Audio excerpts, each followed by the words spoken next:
un par de comentarios nomás, señora presidenta. No voy a mencionar más el tema de la altillanura. Yo creo que en lo que a mí respecta, pues, está dicho lo fundamental, pero quiero enfatizar es en una idea que creo que es donde hay que centrar el debate en Colombia, con respecto al agro. La idea de que sin protección del Estado no hay agro. Sin protección del Estado no hay agro. Bueno, hay agro próspero, digo yo, podrá haber una gente en condiciones horribles de miseria y de pobreza. Y esa protección, pienso yo, que uno la puede encontrar como en 4 grandes políticas o situaciones. La primera tiene que ver con que el país tenga todo tipo de desarrollos científicos, industriales, de infraestructura, que incluya costos de precios de sustentación, o sea, muchas maneras de proteger, digamos, o directa o indirectamente al agro, pero es el conjunto de la política macroeconómica.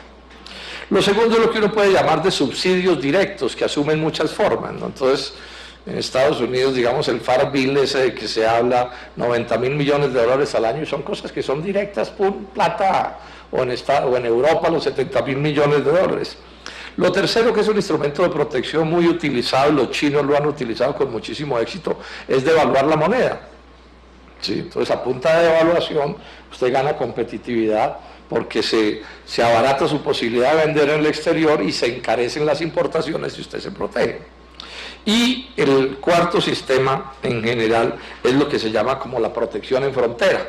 Y es que yo digo, bueno, no dejo entrar porque subo aranceles o porque definitivamente prohíbo y punto.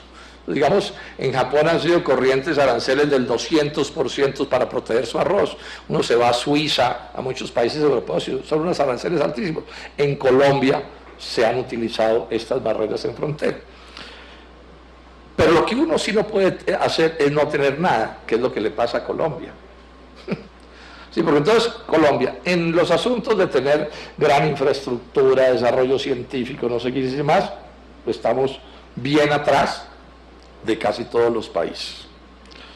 Subsidios directos son de unos montos pequeñísimos si uno los compara con Estados Unidos, por ejemplo. Devaluación de las monedas, se supone que nos íbamos a defender. Yo conozco un documento del Banco Mundial donde nos metieron la mentira de que nos íbamos a defender en la globalización, era devaluando. No contábamos con la astucia del doctor Obama, ¿cierto?, que se dedicó fue a devaluar el dólar. Y listos, despachados los amigos y quedamos revaluados. Y la otra medida es la protección en frontera. Entonces, ¿qué pasó en Colombia? Que con los TLC nos quitaron la protección en frontera, entonces quedamos sin nada. Realmente en el ambiente de TLC, lo único que podemos hacer, digamos, bajo el control nuestro, son los subsidios directos. O sea, Colombia no está en condiciones de cambiar en el corto plazo los niveles de productividad nacional generales. O sea, no tenemos cómo bajar la tasa de interés, ni desarrollar la ciencia, ni nada. No tenemos aranceles porque nos los quitaron con el TLC. Yo alguna vez dije que el TLC consistía en que los gringos tenían una ametralladora y nosotros un corta uñas, y el TLC consistió en que a nosotros nos quitaron el corta uñas. Entonces, y tampoco tenemos devaluación, entonces no nos queda sino los subsidios directos. Pero ¿qué es lo que eso quiere decir? Que es convertir el negocio agrario de Colombia en una guerra de tesorerías. O sea, los gringos con sus subsidios y nosotros con los nuestros. Y es obvio que estamos muertos, porque no es posible. Yo defiendo que en Colombia haya subsidios. Pienso que la decisión, lo que ganaron los cafeteros estuvo muy bien, pero lo cierto es que estratégicamente hablando no es sostenible una política de respaldo agrario de un país como Colombia que se fundamenta en los subsidios. Entonces ahí es donde yo digo, quienes han gobernado a Colombia estos 25 años de manera consciente tomaron la decisión de reemplazar el trabajo nacional por el extranjero. O sea, la ganadería de leche en Colombia va a desaparecer o va a quedar reducida al mínimo, no hay nada que hacer. La senadora Marisa Martínez también lo dijo, frente al arroz gringo, el arroz colombiano desaparecerá o quedará reducido al mínimo.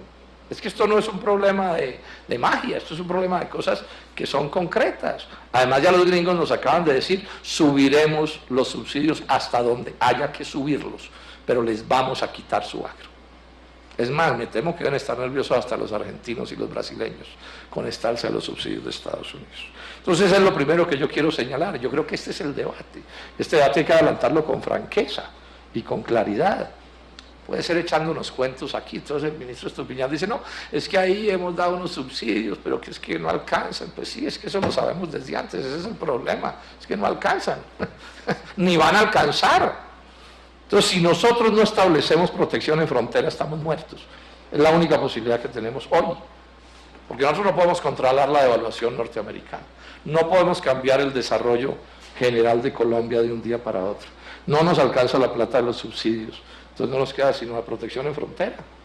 Bueno, o no tener agro, que es lo que nos están diciendo, que tengamos minería. Bueno, esto lo dejo aquí planteado simplemente para el debate. Yo insisto, en el Polo venimos haciendo un esfuerzo grande para que este debate se haga con seriedad y que se haga con rigor, y es a lo que invito a los partidarios del libre comercio, sean serios en el debate.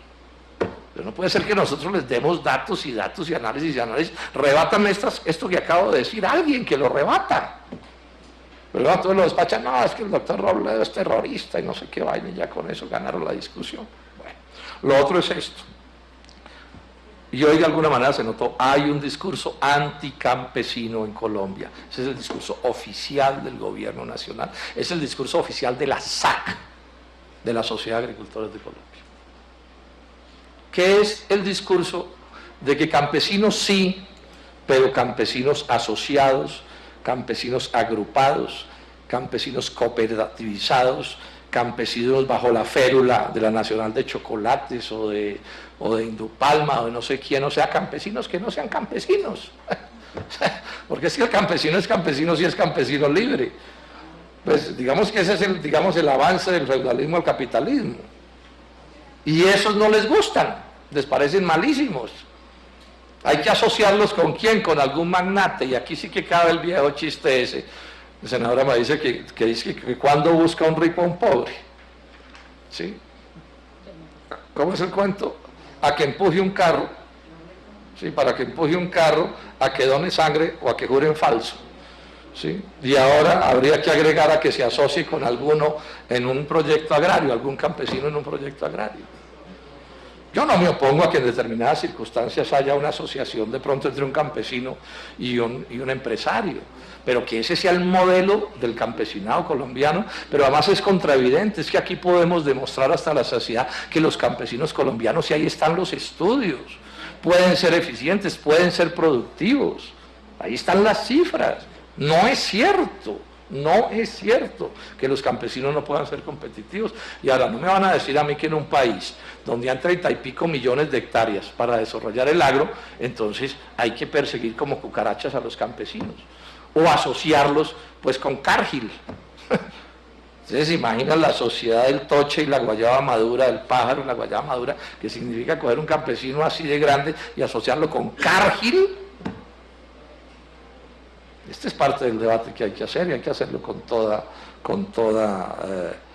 franqueza, pero además montado sobre una falacia.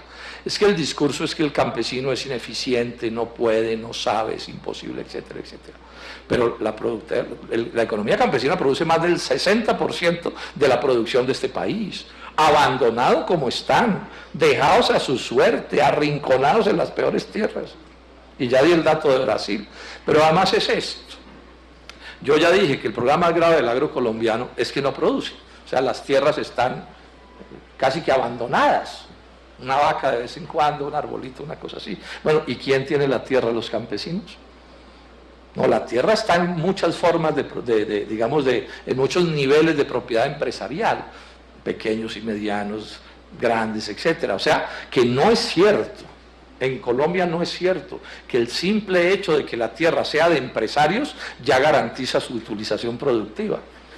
Hago esta precisión: un campesino es el que trabaja la tierra con sus manos, un empresario es el que contrata mano de obra asalariada. Bueno, el grueso de las tierras de Colombia, un porcentaje enorme, está en manos de empresarios de todos los tamaños, y las tierras están subutilizadas. Luego, producir, doctor Juan Lucas Restrepo, en Colombia es mucho más difícil que simplemente coger la tierra del campesino y volverla a una tierra del empresario. Eso es lo que nos están mostrando los hechos. O sea, es que aquí hay que tomar la verdad de los hechos y las teorías de los hechos.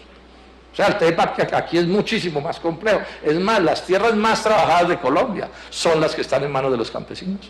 Eso es una realidad, eso es otra cosa, porque el campesino no se puede dar el lujo de vivir de la valorización, porque se muere de hambre.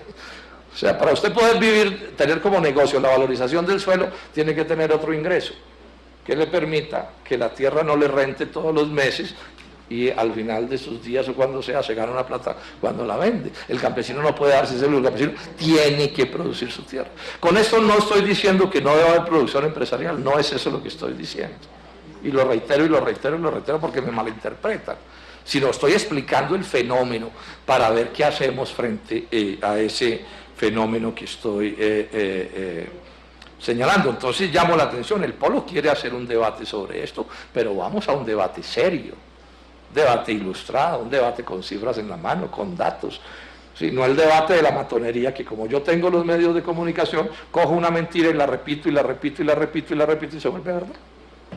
Y me gané una plata y muy vivo, ¿no? Al final del año, ay, tan vivo el señor, se ganó una plata y el país ¿qué? Esa es la pregunta que hay que hacerse en este país, ¿qué hacemos con Colombia? Y claro, bueno, que se gane una plata a una gente que se la gane, eso tampoco es mi discusión. Estamos aquí hablando de una discusión en el modelo de economía de mercado, pero ¿cómo desarrollamos el país? Aquí decía el director de la ANI que no hay obras de infraestructura, que no hay plata. Decía el director de Copoica que no hay plata. Pero ¿cómo va a haber plata si tenemos un producto per cápita de $6.000? Y los gringos tienen un producto per cápita de 40.000 y queremos tener un país como Estados Unidos. No, o sea, una de las cosas más graves del libre comercio, me excusan que me largue un poco y concluyo, es que el libre comercio nos quita la posibilidad de producir, nos arrebata la capacidad de crear riqueza. O sea, el libre comercio nos deja nuestras mejores tierras sin producción agropecuaria. Y eso es lo peor que le puede pasar a un país. Nos deja a nuestros obreros sin fábricas, a nuestros empresarios sin fábricas. Es lo que está pasando en Colombia. Y queremos vivir como en Miami, o eso es lo que quieren, pues es el desarrollo, pues no se puede. Porque cuando uno tiene $6.000 de ingreso per cápita, no puede vivir como el que tiene 30.000. Pues, 2 o 4, los Luis Carlos y los Juan Manueles, puede que ellos sí, pero el país en su conjunto no puede. Este es el debate que hay que hacer de fondo. Es un comentario de un minuto que se me pasó lamentablemente ahora en las conclusiones, y es que ese discurso anticampesino que hay en Colombia, también de manera solapada es un discurso antipequeño y mediano empresario, antiempresario común y corriente. Porque aquí se está levantando la tesis de que si no son plantaciones de 30.000 y 50.000 hectáreas no se puede. Es más, es un discurso pro-transnacionales. Y en ese sentido le llamo la atención a los empresarios comunes y corrientes colombianos. Vienen por los campesinos, y eso es clarísimo, pero vienen por ellos también. Vienen por ustedes también, señores empresarios comunes y corrientes. Es más, vienen es a entregarles las tierras a las transnacionales. Este es un debate que también hay que hacer con toda franqueza. Y es un riesgo que está allí. Muchas gracias, senadora Marisa y senadora presidenta.